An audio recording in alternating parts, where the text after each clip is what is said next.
Big Boss Malayalam season 6 grand ഫിനാലയിലേക്ക് വളരെ കുറച്ച് ദിവസം മാത്രമേ ഉള്ളൂ. ഇതിനോടകം സോഷ്യൽ മീഡിയ ഗ്രൂപ്പുകളിലും മറ്റും ഫൈനലിസ്റ്റ് ആരായിരിക്കുന്ന ചർച്ചകൾ സജീവമാണ്. ഈ ചർച്ചകളിൽ തന്നെ ഏറ്റവും കൂടുതൽ കടന്നു വന്ന ഒരു പേരുണ്ട്. അതെ, ജാസ്മിൻ ജാഫർ. തുടക്കം മുതൽ വിമർശനങ്ങളുടെ കുത്തൊഴുക്കായിരുന്നിട്ട് പോലും ജാസ്മിന്റെ പേര് ഫൈനലിസ്റ്റ് ചർച്ചകളിൽ ഇടം പിടിക്കണമെങ്കിൽ അസാധ്യമായ ഗെയിമർ ആയതുകൊണ്ടായിരിക്കില്ലേ? അല്ലാത്ത പക്ഷം ഈ പേര് കടന്നു വരേണ്ടതല്ല.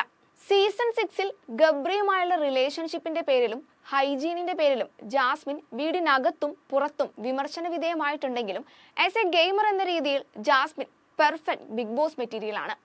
ഭൂരിഭാഗവും അൻസിബയെ മൈൻഡ് ഗെയിമർ എന്ന് വിലയിരുത്തിയപ്പോൾ ജാസ്മിന്റെ മൈൻഡ് ഗെയിം ആരും ശ്രദ്ധിച്ചിരുന്നില്ല. അതിനേക്കാൾ കൂടുതൽ താരത്തിന്റെ നെഗറ്റീവിനാണ് ഇമ്പോർട്ടൻസ് നൽകിയത്. സ്റ്റാർട്ടിംഗ് മുതൽ തന്നെ നമുക്ക് നോക്കാം. ഫസ്റ്റ് വീക്കിലെ ക്യാപ്റ്റനെ തിരഞ്ഞെടുക്കാനുള്ള ടാസ്കിൽ സിജോയുടെയും റോക്കിയുടെയും ഒത്തുകളി പൊളിച്ചടിക്കുന്നതിലൂടെയാണ് ജാസ്മിൻ ഗെയിം സ്റ്റാർട്ട് ചെയ്യുന്നത്. ഇരുവരുടെയും പ്ലാനിംഗ് കണ്ട ഭൂരിഭാഗവും മൗനം പാലിച്ചപ്പോൾ ജാസ്മിൻ മാത്രമാണ് ഈ ഒത്തുകളി പുറത്തു കൊണ്ടുവരുന്നത്. ശേഷമാണ് ശ്രീരേഖയുടെ പിന്തുണയോടെ അർജുൻ ബിഗ് ബോസ് വീട്ടിലെ ആദ്യ ക്യാപ്റ്റനായി മാറുന്നത്. ജാസ്മിൻ ഇക്കാര്യം തുറന്നു പറഞ്ഞില്ലായിരുന്നുവെങ്കിൽ റോക്കി ആയിരുന്നു ആദ്യ ആഴ്ചയിലെ ക്യാപ്റ്റൻ ആവേണ്ടിയിരുന്നത്. അത് മാത്രമല്ല, റോക്കി തെരഞ്ഞെടുക്കുന്ന പവർ റൂം തന്റെ നിലനിൽപ്പിന് ഭീഷണിയാവുമെന്ന് അറിയാവുന്നത് കൊണ്ട് തന്നെ ആ പ്ലാനും ജാസ്മിൻ നിഷ്പ്രയാസം പൊളിച്ചിറക്കി. രണ്ടാമത് ഫോർത്ത് വീക്കിലെ ക്യാപ്റ്റൻസി ടാസ്ക് ആണ്. മൊബൈൽ ചാർജിംഗ് എന്ന പേരുള്ള ഒരു ടാസ്ക് ആയിരുന്നു അന്ന് നടന്നത്. അവിടെയും ഗബ്രിയുമായി പ്ലാൻ ചെയ്ത് ആ ആഴ്ചയിലെ ക്യാപ്റ്റൻ സ്ഥാനം നിഷ്പ്രയാസം നേടിയെടുത്തു. ഗബ്രിയെ കൊണ്ട് അനായാസം ക്യാപ്റ്റൻ താൻ ആയാൽ മതിയെന്ന് പറയിപ്പിക്കാനും ജാസ്മിന് സാധിച്ചു. ക്യാപ്റ്റൻ ആയതിന് പിന്നാലെയുള്ള ജാസ്മിന്റെ ടീം സ്പ്ലിറ്റിംഗ് സീസണിലെ ഗെയിം ചേഞ്ചിങ് മൊമെന്റ് ആയിരുന്നു. ഒന്ന് പറഞ്ഞാൽ രണ്ടാമത്തേതിനെ പരസ്പരം വഴക്കിടുന്ന ജിൻഡോയെയും നോറയെയും മനഃപൂർവ്വം ഒരു ഗ്രൂപ്പിലേക്ക് ഇട്ടുകൊടുത്തു. ഇതിലൂടെ ഇവർ രണ്ടുപേരുടെയും കണ്ടന്റ് മേക്കിംഗ് ഫുൾ സ്റ്റോപ്പ് ഇടുക എന്ന ഉദ്ദേശമാണ് ജാസ്മിൻ ഉണ്ടായിരുന്നത്. നോറയെ ടാർഗറ്റ് ചെയ്യുന്ന ജിൻഡോയ്ക്കും ജിൻഡോയെ ചുറ്റിപ്പറ്റി കണ്ടന്റ് ഉണ്ടാക്കുന്ന നോറയ്ക്കും ഇതോടുകൂടി പണി കിട്ടി. പവർ ടീം ആണെങ്കിലും ഗബ്രി, അർജുൻ, അപ്സര, രസ്മിൻ തുടങ്ങി തനിക്ക് കംഫർട്ടബിൾ ആയവരെ മാത്രം നോക്കി സെലക്ട് ചെയ്തു.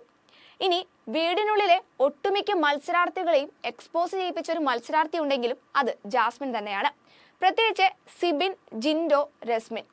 രതീഷ് കുമാർ പോയതിന് പിന്നാലെ ആക്റ്റീവായ ജിൻഡോയുടെ തനി നിറം പുറത്തു കൊണ്ടുവരുന്നത് ജാസ്മിനാണ്. പ്രൊവോക്ക് ചെയ്യിപ്പിച്ച് ജിൻഡോയെ എലിമിനേഷന്റെ വക്കുവരെ എത്തിപ്പിച്ചു. ഇനി വൈൽഡ് കാർഡായെത്തിയ സിബിൻ തന്റെ നിലനിൽപ്പിന് ഭീഷണിയാണെന്നും മികച്ച മത്സരാർത്ഥിയാണെന്നും മനസ്സിലായതോടെ പ്രൊവോക്ക് ചെയ്ത് ഇമോഷണലി ഡൗൺ ആയി പുറത്തു പോകേണ്ടി വന്നു.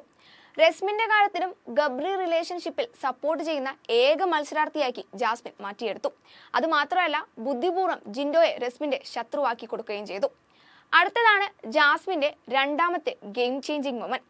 അൺഡിഫൈൻഡ് റിലേഷൻഷിപ്പ് എന്ന പേരിൽ ഗബ്രിയെ തനിക്ക് അനുകൂലമാക്കി മാറ്റി ആവശ്യമായ സ്ക്രീൻ സ്പേസും എല്ലാം നേടിയെടുത്ത് അവസാനം ഗബ്രിയെ ബുദ്ധിപൂർവ്വം നോമിനേഷനിലേക്ക് എത്തിക്കുകയും ഒടുവിൽ പുറത്താക്കുകയും ചെയ്തു.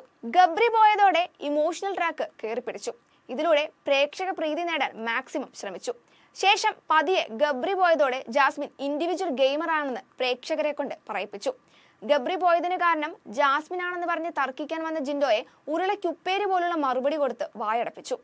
ഹോട്ടൽ ടാസ്കിൽ ബാക്കി എല്ലാവരും ഹോട്ടലിലെ ജോലിക്കാരായി ആത്മാർത്ഥതയോടെ വർക്ക് ചെയ്തപ്പോൾ ഒരു ഫൺ ടാസ്ക് ആണെന്ന് മനസ്സിലാക്കി ജാസ്മിൻ ഗെയിം കളിച്ചു.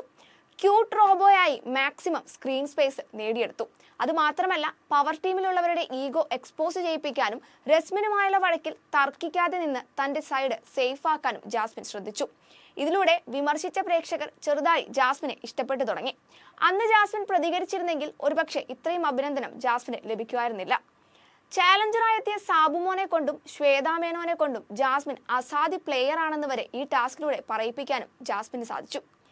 കഴിഞ്ഞ ആഴ്ചയിൽ നടന്ന റാങ്കിംഗ് ടാസ്കിൽ ജിൻഡോ, സിജോ, അപ്സര, നന്ദന ഇവർ 4 പേരും ഒന്നാം സ്ഥാനത്തിനായി പോരടിച്ചപ്പോൾ 5ാം സ്ഥാനമാണ് ജാസ്മിൻ സെലക്ട് ചെയ്തത്. ഒന്നാം സ്ഥാനത്തേക്ക് എത്താൻ നിലവിൽ യോഗ്യയല്ലെന്നും ഇംപ്രൂവ് ചെയ്ത് ഒന്നാം സ്ഥാനത്തേക്ക് എത്തണമെന്നുമാണ് ജാസ്മിൻ പറഞ്ഞത്. ഇതിലൂടെ പ്രേക്ഷകർക്ക് മുൻപിൽ സ്വാർത്ഥയല്ലെന്ന് തെളിയിച്ചു.